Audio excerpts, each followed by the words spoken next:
Have you ever studied the blood moons? If so, can you share what you have learned and where you have learned it from?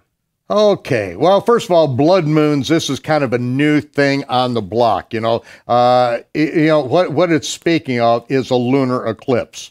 And at a lunar eclipse, because the moon is in the umbra of the earth, or the shadow of the earth, it casts a pale light, a red look to it. Now, of course, it's not blood in color. It's never that deep red, but it does cast a shadow. And so this term blood moons has become popular. Because we have a number of lunar eclipses that are going to be taking place. And these will not, only one will be seen in the land of Israel. More will be seen over in this part of the world.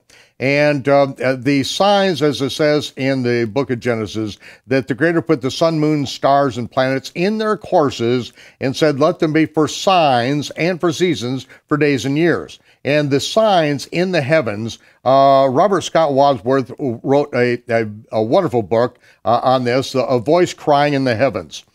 E.W. Bullinger, in a previous generation, wrote The Witness of the Stars. And these are both excellent books. I have really learned much more personally from Robert Scott Wadsworth, who worked with me for several years on the restoration of the biblical calendar.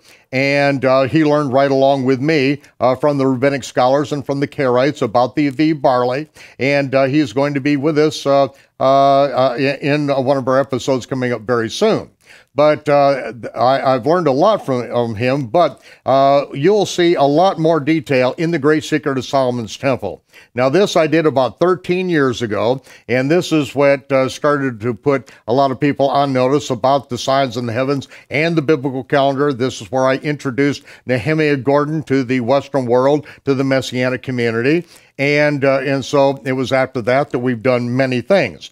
But this is going to put a great foundation for you. I would recommend it to every person that goes to church out there who has been wondering about the feast and about the veracity of these feasts and about the signs in the heavens. A very good work. And then, of course, in what we're doing right now in the book of the Revelation, we are then talking about what exactly takes place on earth to produce what the scripture talks about. The sun will be turned into darkness as the blackness of sackcloth of hair, and the moon will be turned into blood before the great and notable day of the Lord. Ladies and gentlemen, that is not talking about a lunar eclipse. It's not talking about solar eclipses. We are talking about atmospheric events that take place on planet Earth that darken out the sun, moon, and stars. We see an incredible devastation, and that is what we're going to be getting into in the coming weeks, because the Messiah wants his servants to know the things which must come to pass. Okay, that clears that up a little bit. Okay.